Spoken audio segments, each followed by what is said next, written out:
Hey everybody, and welcome back to Kerbal Space Program RP-0. We are rejoining the Project Origami in orbit here at Venus, and we are about to make our deorbit maneuver to put the aircraft on an intercept course with the Venetian atmosphere. Woo! I'm really nervous. I really hope this all works out. We just missed our apoapsis, which might be okay. Yeah, I'll say there's Urov. We have a the V-cell lander is pretty close by. So and just north of that is our first Venus mission, the Omega-1A Venus lander from decades ago. So I think the flight plan as it is now will be to re-enter and then immediately turn to the east and see what biomes we can't hit that way. Let me see if I can bring up... Yes, we do have a comprehensive map, which is very interesting, but most of this looks like it's a solid biome. Let's make it the big map. Yeah, this way we can at least get some kind of indicator.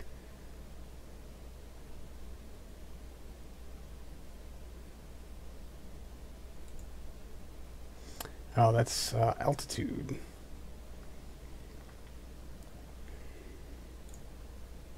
Biome. No, we do not have biome information. Never mind. I did not think so. So we're just basically going to dive into it blind. I guess I should have deployed another map sat here before this, but we're going to give it one more orbit. Oh, we were coming up on apoapsis. Oops. I forgot the rover came in across the other pole. So there's an orbit. It's you know, like 5 hours. It's not going to take us a whole lot of time. As you can see, I've already repositioned all of our satellites and everything cool like that.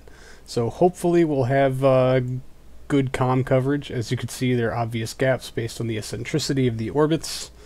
I did fan them out a little bit, figuring that if we were going to go east or west, we would want some lateral coverage. You know, maybe not as well thought out as I would have liked to have been, but alright, RCS is already on. Oh, that is all the fuel that we have in here. Oh, well, that is interesting, and that will in fact toggle our separation. Alright, so we just need to barely put this little guy inside the atmosphere, but we need to leave enough room in our fuel to keep this part in orbit. Obviously, it will serve quite well as a communications relay. I think I do... Oh, a little chunk of wing sticking out there. That's probably no good. Yeah, there is a fuel tank. We can unlock that. And it starts utilizing its stuff right away. Fantastic. 190 meters per second. That is less than ideal. And you know what? I think I am just going to go ahead and fire up that AJ-10 and make quick work of this. So, ignition. Alright, 112. Might be enough to deorbit us. I'm not 100%.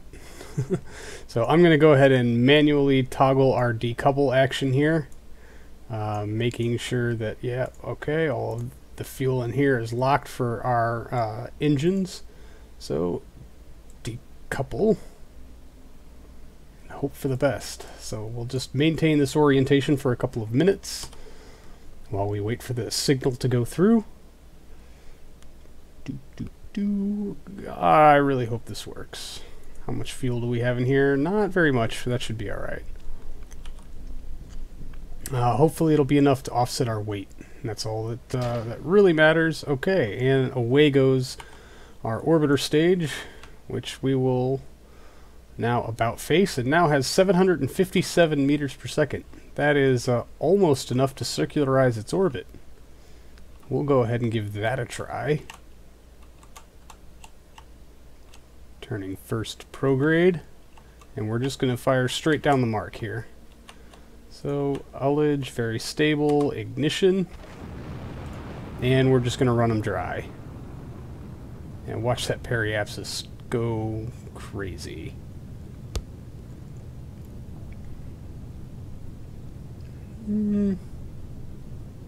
Okay, so almost enough to circularize was probably a misnomer, but it got us up to about 7 million, which is far better than our satellites did, which means this core stage is going to be overhead a lot longer than any of our passing satellite things will be.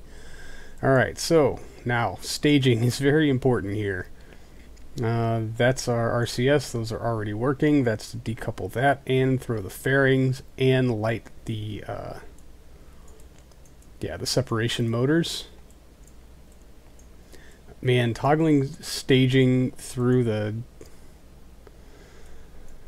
to do staging through flight computer is horribly unreliable.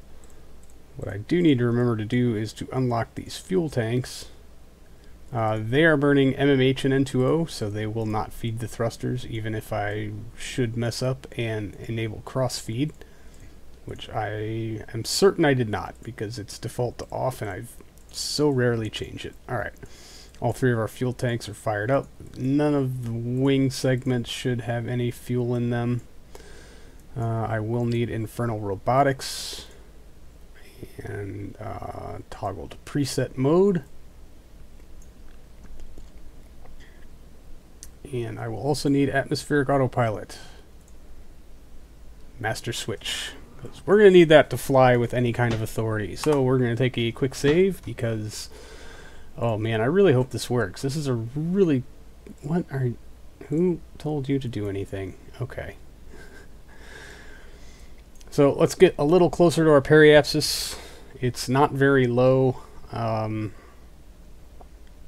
signal delay is pretty high, but I really hope I can do all this. Really, if I double stage, it's not the worst thing in the world. Because all it's going to do is turn on these engines. And so our throttle will be set to 0. It shouldn't be that big of a deal. We're still facing the retrograde, so this thing should just be able to coast right into it. Quick save, just in case.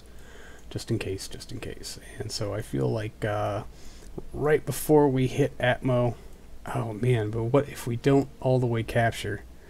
Alright, as soon as it goes suborbital, I'm going to toggle the stage, and I'm just going to go ahead and double, maybe even triple stage, just to make sure.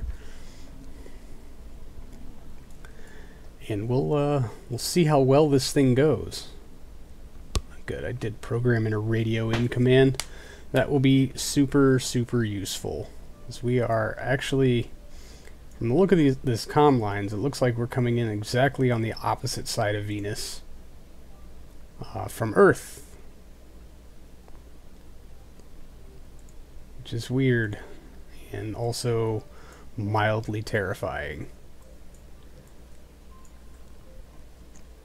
I mean, man, that just looks cool. Alright. Hear me, baby, hold together. All you have to do is stay to prograde. Thunk. There's Atmo. We've got a heat warning. It's on our forward control surfaces. It's not even exposed. How is that a thing? Oh, good. We can tuck the aileron in. How is that overheating? It's not exposed to anything. It's so behind the heat shield. If we lose that, this whole thing's going to be for naught. Great. Oh, great.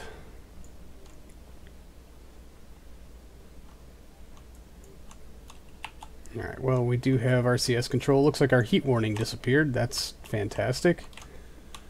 We do not have roll control, but I guess that doesn't entirely matter.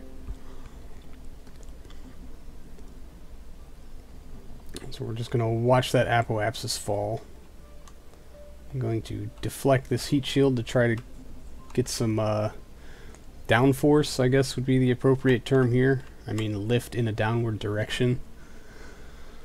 Which, I don't know. Spoiler on a car will give you downforce. Provided, of course, your car can go fast enough to generate enough lift to create downforce. Alright, well, we have an interesting roll.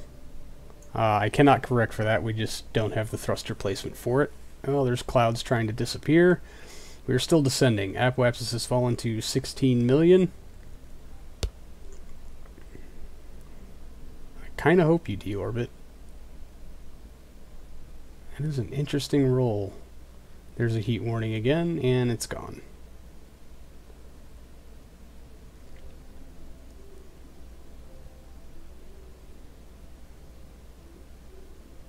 Alright, we're getting some atmospheric effects and a heat warning again. I hope that's a... Oh boy. What? What is overheating in there? Well, this isn't good. We lost our heat shield.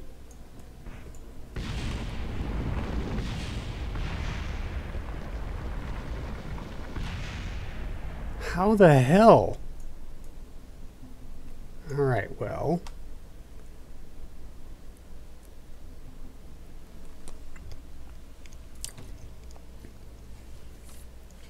And now we've lost our clouds. So, very, very interesting. Alright, well. I guess everything is still set in place. Yeah, there's thruster fuel. Make sure these tanks are unlocked, otherwise we wouldn't get that reading there. Okay, let's just warp on in.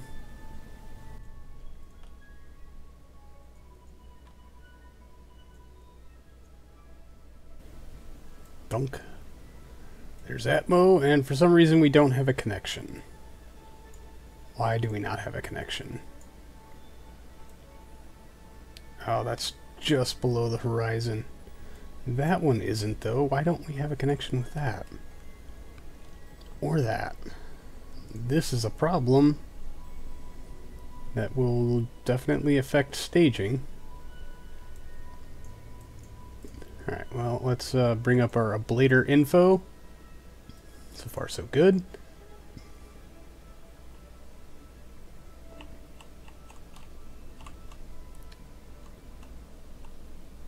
Oh, are the comms on this thing active? They should be active by default. Yeah, they are active. 400 kilometer range, 400 kilometer range. That should give us, plus the default comms in the core itself, which are, what? 300 kilometers. This no connection thing is really worrying me.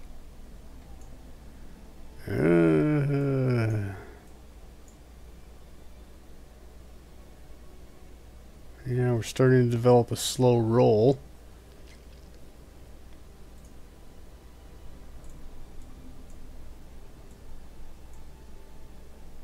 Interesting. Come on. Why won't somebody pick up comms?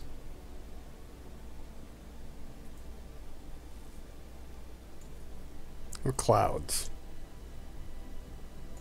And it's going to be several hours before any of these are overhead. I think our best bet is if we get close enough to the V cell and it starts to relay for us.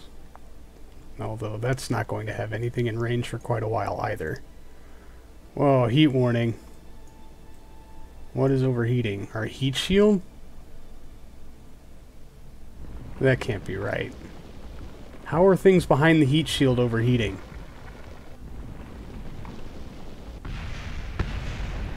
Crap. That's no good. No good, no good. Yeah, we lost the heat shield. Somehow magically. More explosions. Done. This is a magic mystery to me. And I'm super upset on why this thing broke up in the atmosphere.